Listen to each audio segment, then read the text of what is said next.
우리가 오늘 읽은 이 본문을 한 번만 더 같이 한번 읽어봅시다. 요한복음 21장 7절입니다. 같이 한번 읽어볼까요? 다시 읽어봅시다. 시작. 예수께서 사랑하시는 그 제자가 베드로에게 이르되 주님이시라 하니 시몬 베드로가 벗고 있다가 주님이라 하는 말을 듣고 겉옷을 두른 후에 바다로 뛰어내리더라. 아멘. 예, 교육부에서 준비해 주신 그 영상을 통해서 정말 강렬한 메시지가 우리에게 온 것 같습니다. 우리 잠시 또 우리 말씀을 부활주일 말씀을 같이 살펴보도록 하겠습니다. 이 본문 말씀의 상황을 보게 되면 이 안에 큰 숫자가 하나 나오고 있습니다. 그게 이제 153이라고 하는 수입니다. 이 숫자는 바로 이 날에 잡힌 물고기 숫자입니다. 이게 자세히도 세어보았지요. 그리고 이 숫자는 이제 아주 중요한 상징이 됩니다. 죽음에서 부활하신 예수께서 세 번째로 제자들에게 나타나셨을 때입니다. 제자들은 디베랴 호수에서 그물을 던졌으나 밤새 고기를 잡을 수 없었습니다. 예수님이 바닷가에서 그물을 배 오른편에 던지라 하셨고 이에 말씀대로 던졌더니 너무도 많은 물고기가 잡혀서 그물을 들 수 없었습니다. 결국 그물을 끌고 육지까지 오게 되지요. 잡힌 물고기 숫자가 153마리였다고 기록하고 있습니다. 이제 이 숫자 153을 떠올리게 되면 언제나 그 숫자는 부활하신 예수님을 기억나게 만드는 것입니다. 이 숫자 153을 사용한 것은 우리가 잘 아는 모나미 볼펜입니다.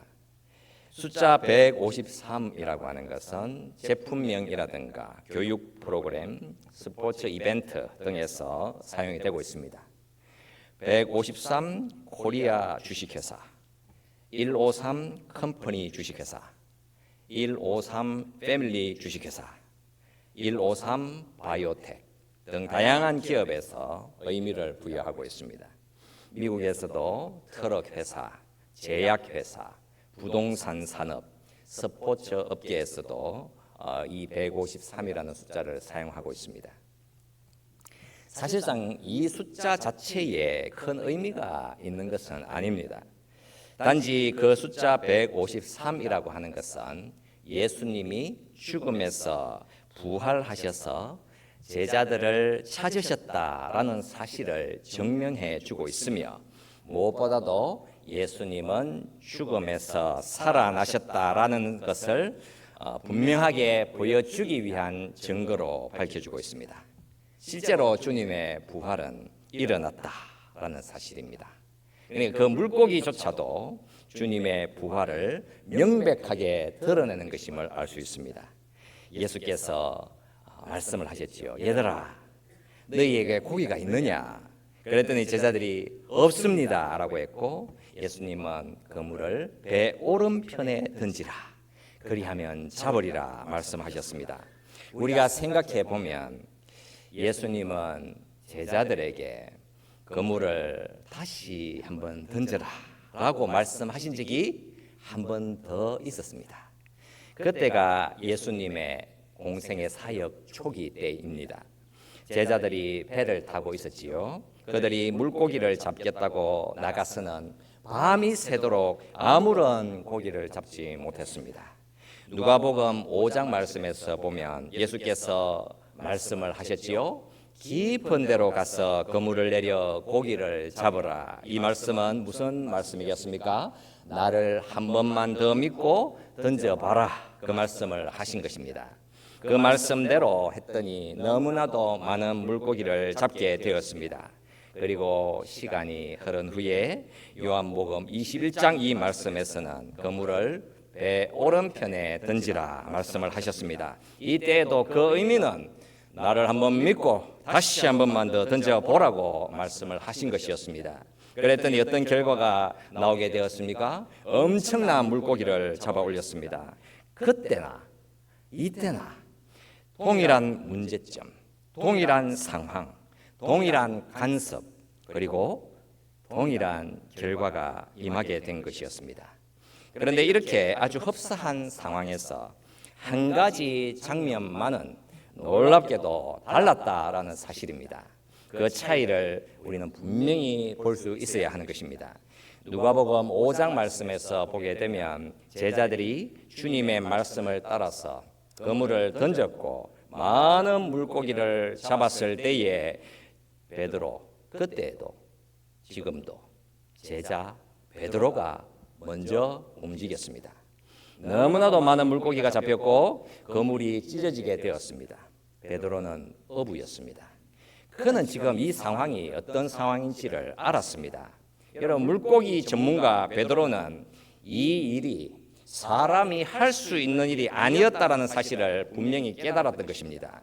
즉시 베드로는 예수께로 달려가서는 예수 그리스도의 무릎 아래에 엎드렸습니다. 그리고 고백했지요. 주여, 나를 떠나소서, 나는 죄인으로소이다.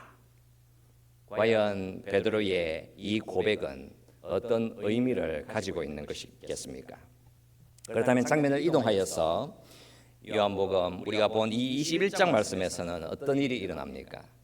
7절 말씀에서 보게 되면 시몬 베드로가 벗고 있다가 주님이라 하는 말을 듣고 겉옷을 두른 후에 바다로 뛰어내리더라, 이렇게 말씀합니다. 이전에도 베드로는 예수께로 달려갔었고 이번에도 베드로는 예수님께로 달렸습니다. 그렇다면 이 다른 박질에는 어떤 차이가 있는 것이겠습니까? 이 본문에서 보게 되면 많은 물고기가 잡힌 후에 베드로는 예수님께로 달려갔습니다. 그런데 이번에 다름질은 지난번의 것과는 확연히 차이가 있었습니다. 배를 타고 있던 베드로는 바다로 뛰어내려서는 수영을 하고 바다의 바닥을 걸어서 90m를 달렸습니다. 그러니까 물과 싸우면서 서둘러 예수께로 달려갔던 것입니다. 이전과 이번에서 분명한 차이는 바로 베드로의 마음의 차이였습니다. 누가복음 5장은 예수께서 제자들을 부르실 때의 모습이지만 요한복음 21장은 예수님이 십자가 죽음에서 부활하신 후에 제자들을 찾아오셨을 때의 모습입니다. 비슷한 상황, 비슷한 문제, 비슷한 간섭을 볼 수 있습니다. 이 두 번의 부딪힘에서 베드로는 어떤 차이를 보여주고 있는 것입니까? 주여, 나를 떠나소서, 나는 죄인이로소이다. 이것과 주님이라 하는 말을 듣고 겉옷을 두른 후에 바다로 뛰어내리더라, 어떤 차이를 볼 수 있겠습니까? 주여, 나를 떠나소서, 나는 죄인입니다. 이 신앙 고백이 의미하는 바 베드로는 자신이 죄인임을 알게 되었기에 거룩하신 예수 그리스도 앞에 설 수 없는 정말 부끄러운 사람이구나라는 사실을 알게 되었던 것입니다. 그렇습니다, 여러분. 하나님의 임재하심, 그 하나님 앞에서 감히 고개를 들고 설 수 없어서 자신이 죄인임을 고백하면서 엎드려진 것입니다. 그러니까 하나님과의 무한한 거리감을 경험하게 되었기에 거룩하신 하나님 앞에 설 수가 없어서 하나님으로부터 멀리 떨어져 있기를 원했습니다. 그렇다면 요한복음 21장 말씀에서는 베드로의 어떤 모습을 볼 수 있습니까? 왜 그는 90m 이상을 서둘러 예수께로 달려갔겠습니까? 가까이, 어떻게든 더 가까이 예수께로 가까이 다가서기를 원하는 모습이 나오고 있는 것입니다. 그렇다면 이 차이를 보면서 우리는 어떠해야 하겠습니까? 죽음에서 부활하신 예수를 믿는 우리는 어떤 생각과 어떤 삶으로 이 땅을 살아야 하는 것이겠습니까? 베드로의 두 번째 모습, 바로 그 지점으로 우리는 반드시 가야만 하는 것입니다. 나는 죄인이구나. 그 깨달음에서만 머무는 것이 아니라 부활하신 주님께로 서둘러 달려가는 모습인 것이지요. 처음에 그 고백 이후에 3번이나 베드로는 예수를 모른다고 부인했습니다. 그러나 여러분, 베드로는 좌절하지 않았습니다. 여러분, 왜 그렇습니까? 부활하신 주님께서 그를 다시 불러주셨기 때문입니다. 예수 믿는 우리는 여러분 그렇게 대담해야 하는 것입니다. 그렇게 우리는 늘 새롭게 일어서야만 하는 것입니다. 여러분, 죄를 지었다고 해서 오 주님, 나는 불가능입니다, 나는 안 될 놈입니다, 그렇게 좌절하고 무너지는 것이 아니라 오히려 더 담대하게, 더 대담하게, 오 주님, 주님께 복음이 있으니 그 복음을 나에게 주시옵소서. 나의 인생이라고 하는 것은 당신이 없이는 안 되는 것입니다. 내가 죄인이니까 주님 나를 더욱더 붙들어 주소서.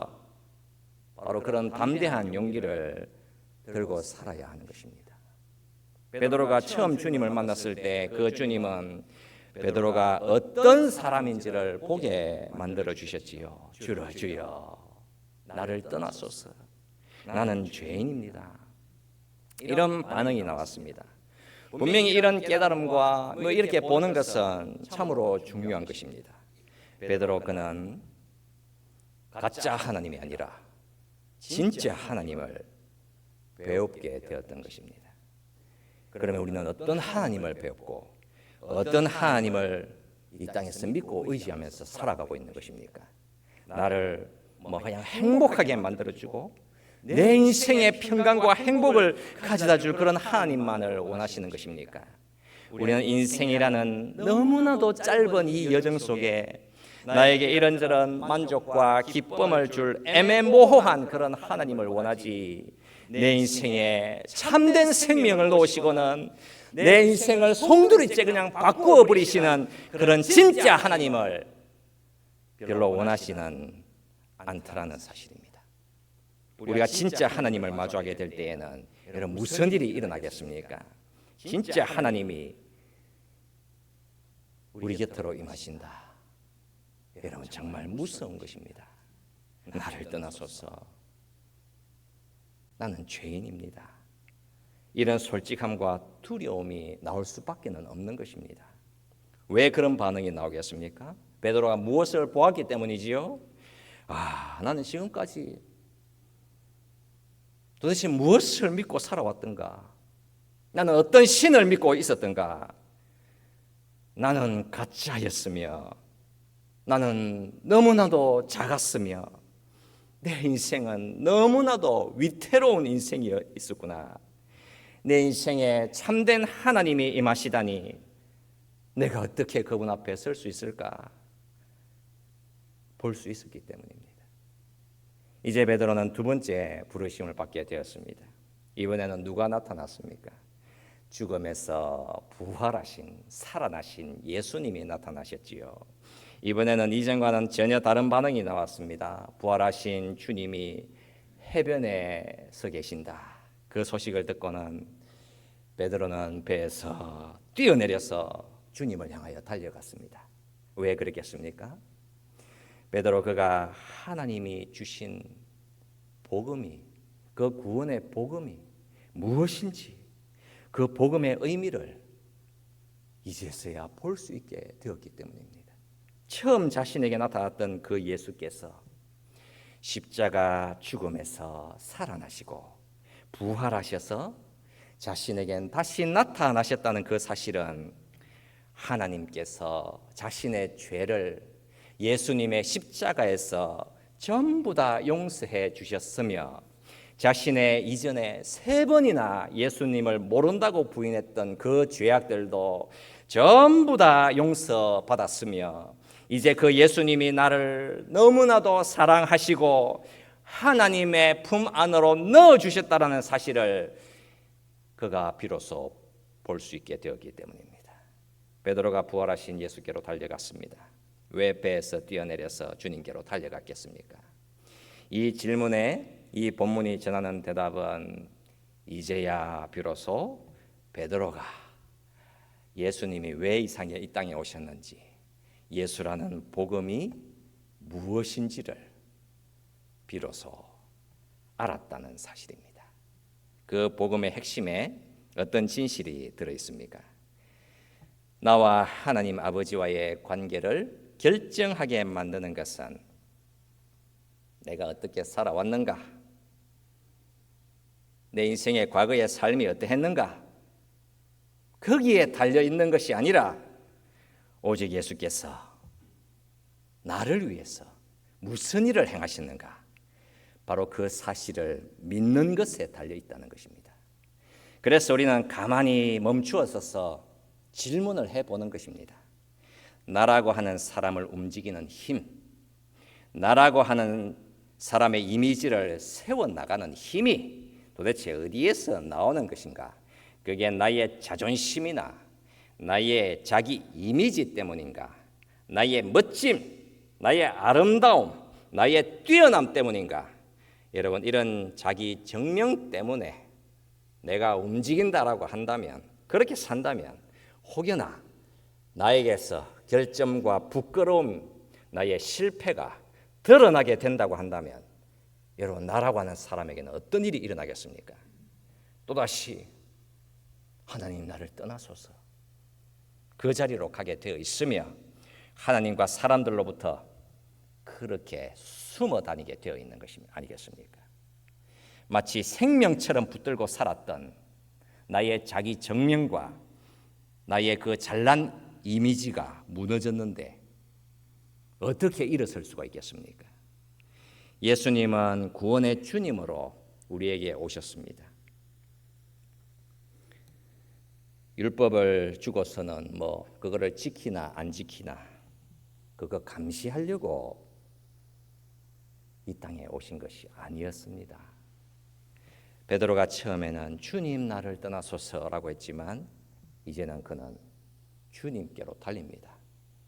일어서서 달려가되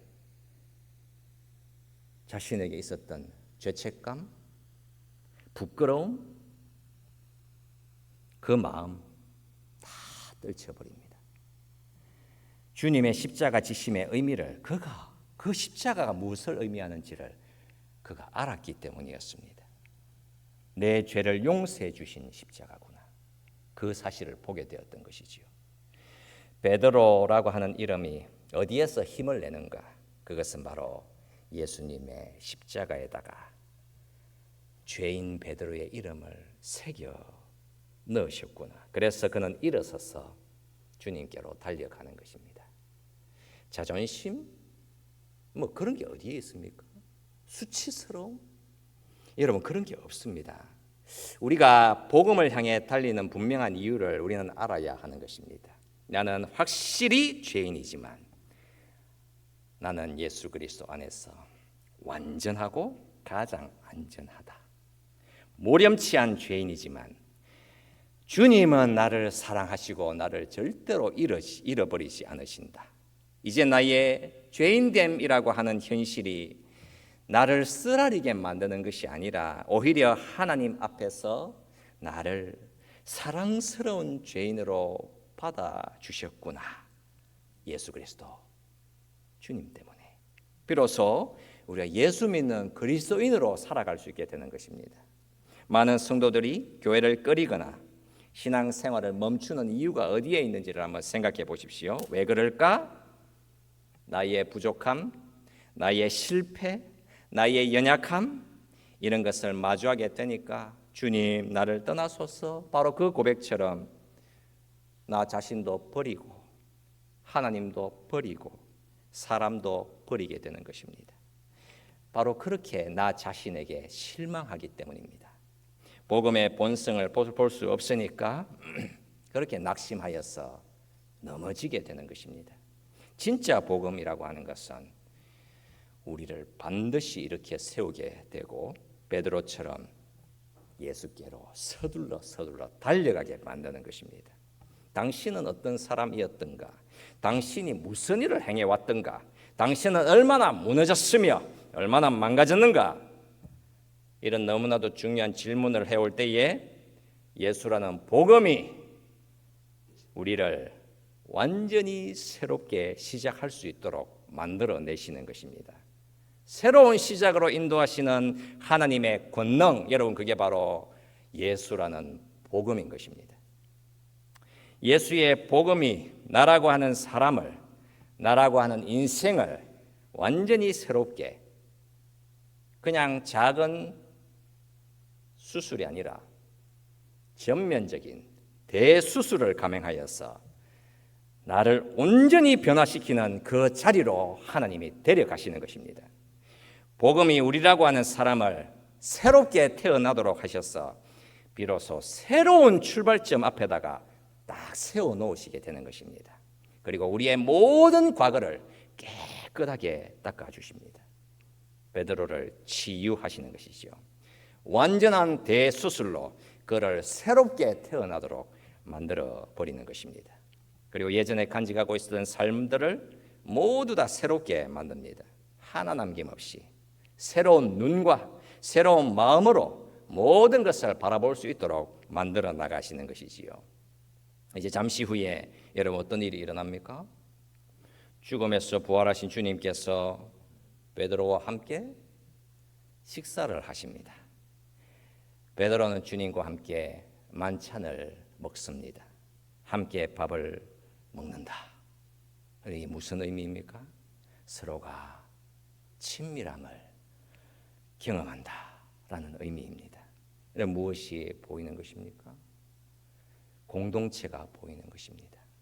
복음이 예수님 중심의 공동체를 만들어 나가시는 것입니다. 바로 교회인 것이지요. 저와 여러분인 것입니다. 우리는 잠시 후에 예수님의 죽으심과 부활을 기약하는 바로 이 성찬에 참여합니다. 그 성찬이라고 하는 것은 예수님과 함께 만찬을 나누는 시간입니다. 우리는 십자가 의지하여 기꺼이 우리의 죄를 고백하고 회개합니다. 그리고 주님은 우리를 들으시고 우리의 죄를 용서해 주시며 십자가의 사랑으로 평강과 화목의 자리로 데려가시는 것입니다. 그리고 우리는 예수 그리스도 안에서 함께 자라가고 함께 성숙해 나가는 것입니다. 하나님 나라의 완성과 최종 종착 지점으로 한 걸음씩 한 걸음씩 저와 여러분들을 인도해 나가시는 것이지요. 이런 이야기를 하나 하면서 말씀을 마치도록 하겠습니다.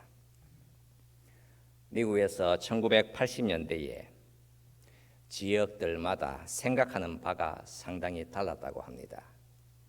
가령 중서부에 살았던 시골 사람들과 뉴욕이라는 대도시에 살았던 도시인들과는 그 가치관에 있어서 상당하게 큰 차이가 있었다고 합니다. 가령 여러분 1980년대 중반에 미국의 그 농부들의 삶에 큰 위기가 왔었다고 하고 그 당시에 아이오와 농부들은 자신들의 그 농장을 잃어버리게 되었을 때에 많은 농부들이 스스로 목숨을 끊었다고 합니다. 총으로 목숨을 끊은 중서부 농부들이 그렇게 많았습니다. 이런 끔찍한 일이 발생을 했을 때에 이 농부들의 친구들이 그런 말을 했다고 합니다. 나의 그 친구가 그렇게 위태로운 상태에 있었는지 우리는 정말 몰랐다.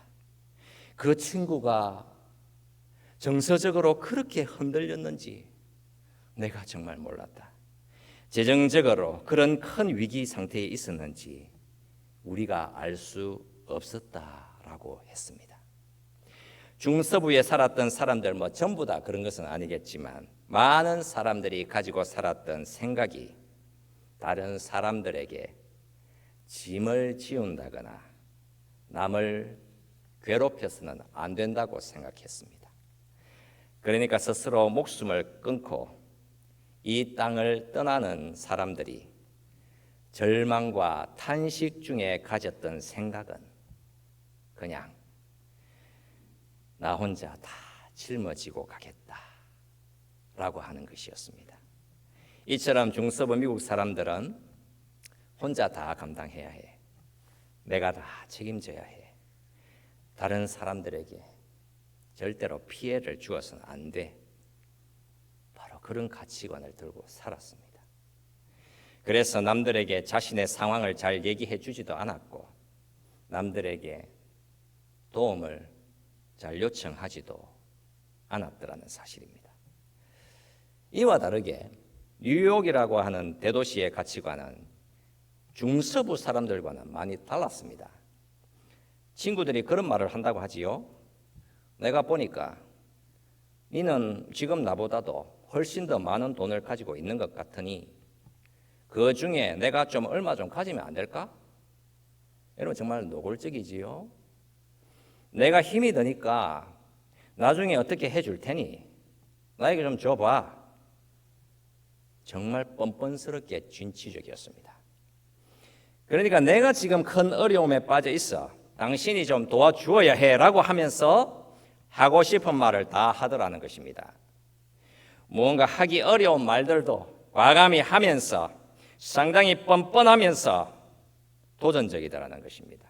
물론 다 그런 성향이 있는 것은 아니겠지만 말이죠. 여러분, 우리가 여러분 예수라고 하는 복음의 본성이 무엇인지를 여러분 고민을 해 본다면 예수라고 하는 복음은 우리가 상상하지 못할 정도로 놀라울 정도로 진취적이고 진보적인 것입니다. 그렇다면 죽음에서 부활하셨으며 지금도 저와 여러분들의 주가 되신 예수님은 우리의 하나님이신 것입니다. 우리가 만물의 주님께 무언가를 여러분 숨기고 가리면서 그 앞에서 수줍어할 이유가 있는 것이겠습니까? 나 혼자 다 짊어지고 가겠다. 그런 모습은 여러분 복음의 세상에서는 절대로 없어야만 하는 것입니다. 사실상 여러분 나 혼자 다 짊어지는 것은 불가능한 것이지요. 우리가 누구인지를 여러분 한번 생각해 보십시오. 우리는 교회인 것이며 하나님 나라의 백성들인 것입니다. 예수 그리스도의 십자가와 부활로 태어난 새롭게 태어난 주의 자녀들인 것입니다.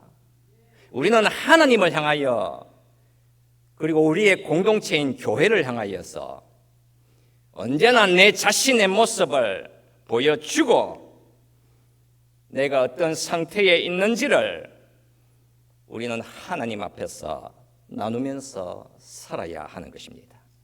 감추고 덮고 숨는 것이 아닌 것이지요. 새 생명을 받은 우리가 여러분 고통과 근심, 어려움과 낙심 가운데 있는 사람들을 우리는 늘 돌아보면서 저들에게 예수라는 생명을 나누어 주어야만 하는 것입니다.